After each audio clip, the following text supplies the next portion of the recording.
everybody, and welcome to this week's installment of The Heart of CX. I'm Max Ball, and as always, right across the screen from me here is Joanna Palmer. Joanna, how are you today?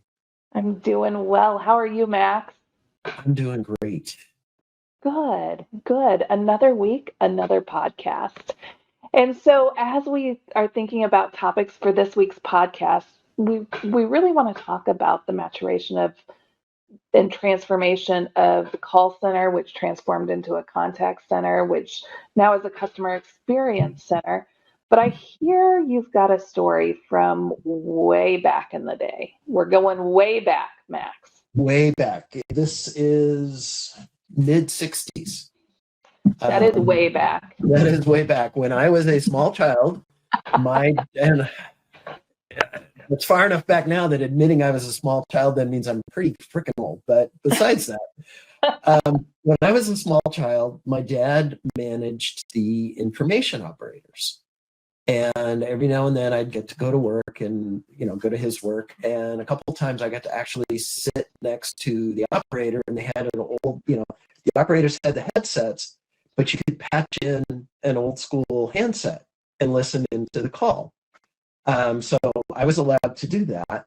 And what I remember really vividly was, and this was literally the old, you take the thing out and you patch them in. The operator would do that. And at the beginning of the call, they had like a something that looked a lot like an old punch card. And they had a little lever, and they would go cha-chunk like that. And that would be a timestamp. And they would have their conversation, then they would go through all their thing, and at the end of it, they would go cha-chunk, and they would get the timestamp. So what I've realized from all of this, and I think this is really key to where we want to go with this, is average handle time has been measured since the mid-60s. And I know that a lot of, we're going to talk a little bit about evolution, but what we really want to talk about is kind of reporting and analytics and where all that's going. So here's, literally average handle time has been time immemorial since there were people on phones talking to other people. So I'll just kind of hand it to you, and you can kind of move us a little forward. Let's move 40, 50 years forward or whatever. So I'm still stuck in the 60s, Max, because you were initially telling me this story, I'm like, oh, and then they'd have to put it in a spreadsheet. Oh, wait, there weren't spreadsheets back then. They had to write it in a notebook and then calculate. Yeah, and log that. And my recollection of this thing was kind of punch card like, so it could be they had some ancient IBM mainframe that they were pulling reports from, but maybe not. Probably more likely you're right. It was just an old school leather bound notebook, and there was a couple of people whose job it was to do I don't even know if you called it data entry in that point, do the bookkeeping. Wow. To track all of that. Wow. And to think that even back then, I mean, even with that punch card of being able to see and count the number of punch cards to see how many calls you got, and then be able to calculate the average handle time associated with that is very interesting. And so as we think about average handle time as still being one of those key performance metrics that contact centers continue to look at, I think we need to take this with a grain of salt. Taking a look at a call center. And a call center, we're talking 80s, we're talking 90s. I guess we're talking 1960s too, Max. There weren't too many back then, though. It's really more 80s and 90s. True. So let's start with the good old ACD days where it was good old ACD queues, and you could buy the add-on reporting package. Right. So that you could report on number of calls received, average handle time, average speed of answer, in calls that overflowed potentially. I mean, those were your key metrics that you looked at over time. And it was really, thinking about it back then, it was really just about getting the calls to people, getting the people to answer those calls. A call center was taking calls and really, what was the purpose and what were the complexity of those calls? Or in the 80s, it wasn't e-commerce. So a lot of those calls were, hey, I want to make an order.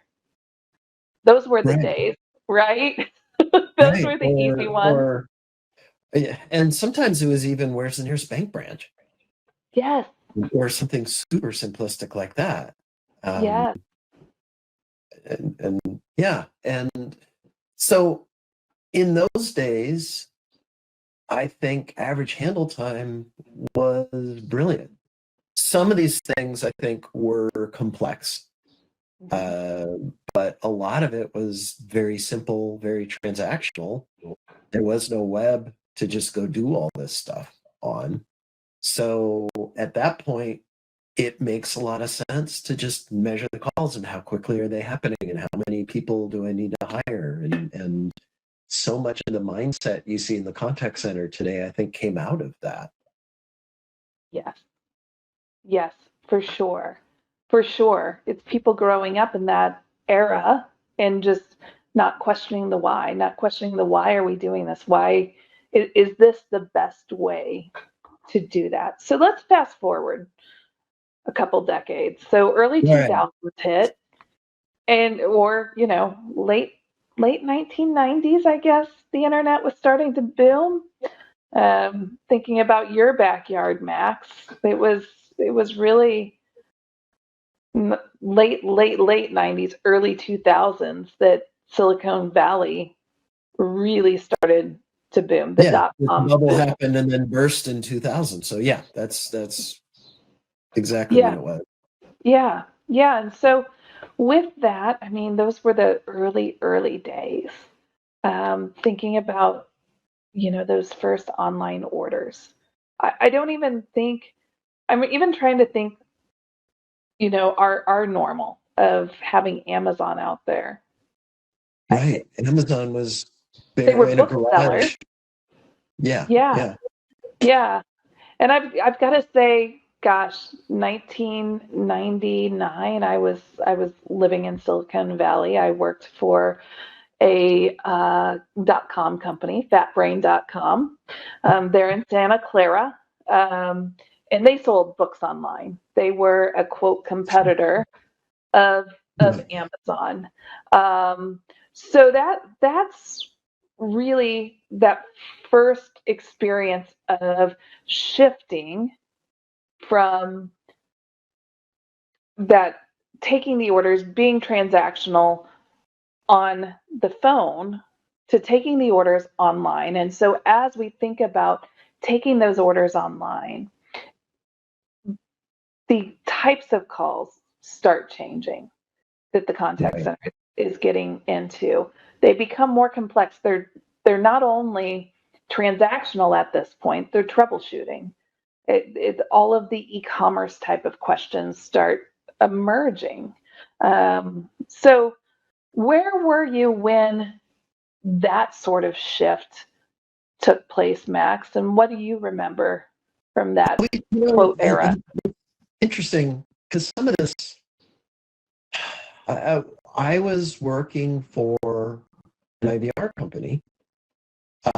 They had web things, and I did a lot of web stuff and things. But what's interesting as you bring this up is, in the early '90s and late '80s, self-service was IVR, and you had 12 keys on your keypad, and eventually you had some simplistic speech recognition.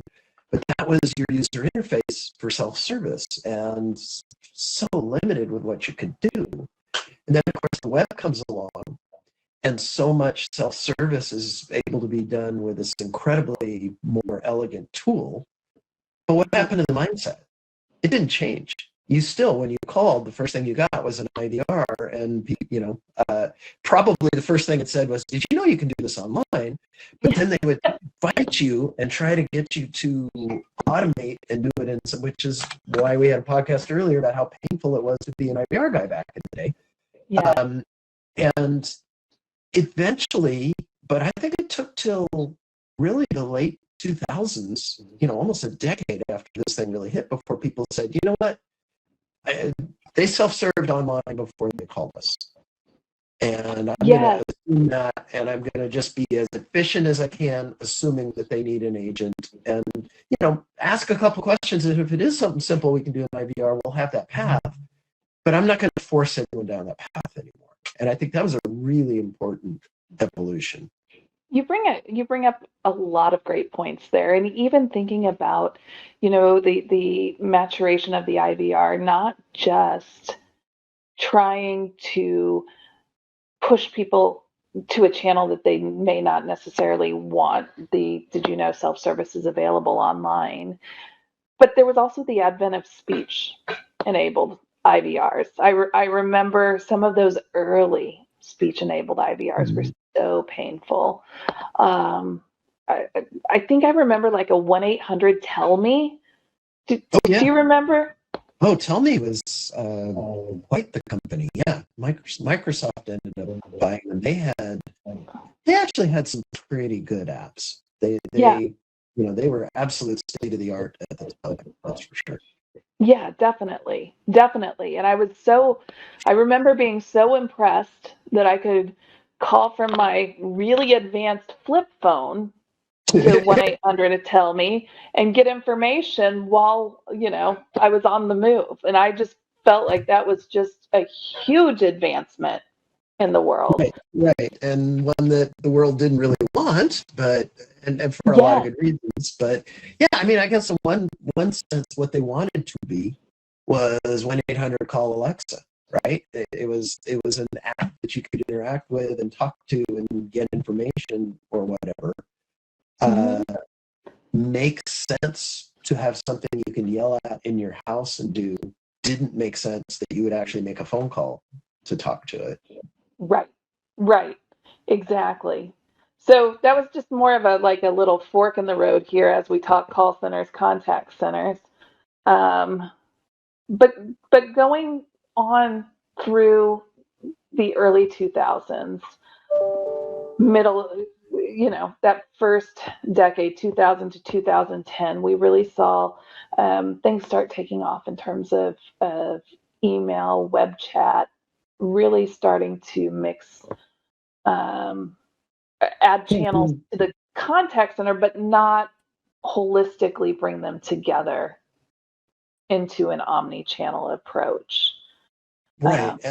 Yeah, and I think you're hitting on a couple key things here. One is we suddenly had digital channels, even if they were just, and even then there was the possibility for a omni-channel experience. Didn't exist, but you got on the web, maybe you sent an email and waited 3 days for a response, or maybe there was a chat option and you could get some information there. Typically, just the technology drove, these are completely separate experiences. And, we talked about reporting and analytics and some of that. Maybe we should talk about what did reporting look like? I think you were pretty much into contact centers then. What could you get, and what was important to look at in those days? What made sense? It was a lot of the same. It was a lot of the same in terms of looking at how many contacts were offered by channel, how many were answered within a certain service level, and really what the handle time was associated with each one of those channels. And email run rates was a big thing in terms of how many on average emails could an agent get through in an hour. And we would focus on that quite a bit, thinking about just how we leveraged agents in the early 2000s. And as we started looking at digital reps, one of the companies I worked for in the early 2000s was a tax preparation company. And so with that, we were earlier adopters with web chat as well. Mm-hmm. And we had segregated our reps, so you were either email and chat or your phone, but we didn't blend those at all. Back then, they Right. were different systems, two different reporting engines. So So there wasn't. did you try to, did you have data people who would take that and build the big old spreadsheets that showed everything together? How did you, or did you Yeah, just, yeah. So certainly we had a data department that worked on aggregating the data together between the disparate systems into a single daily dashboard that would go out every morning. We'd have a daily stand up. All of the contact center management team would have a daily stand up. And it was so interesting back then. Our VP of customer service, he drilled into our head that a trend has to be 7 data points or more in order for a trend to occur. And so every morning we would talk about, was what we were seeing in the reports a trend, or was it an anomaly? So those were certainly interesting times. But again, it was handle time, it was calls offered, abandons. Sometimes we looked at number of orders versus contacts, to see if there was any correlation there as well. Hmm. Oh, interesting. So was there any concept of checking for customer sat or first contact resolution, some of the things we talk about now? Yeah, so first contact resolution, as we moved along, certainly that there was certainly a desire for first contact resolution, but it was difficult. I mean, how could you even measure it with disparate systems? It became a big chore to try and isolate that, and so we abandoned that more often than not. Customer satisfaction typically was a different system.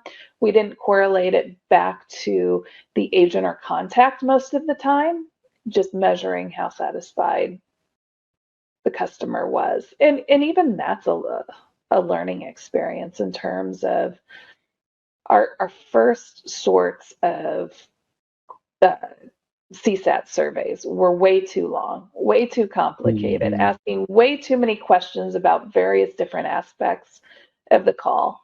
And so, even thinking about that and what we know today, it really is, are you Is- satisfied or not? How easy was it or not? I mean, it Yeah, doesn't need yeah, to be a everything's bunch of boiled down questions. to a question. And what were you back in the day? Were you doing like 5 or 10 or 25 or?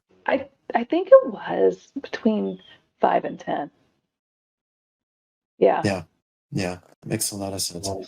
So we've got on our journey here to the point of what I'll call multi-channel, where I have disparate systems. I've got text people, I've got voice people, and I think the next step is to kind of talk about the move to omni-channel and what that does to reporting.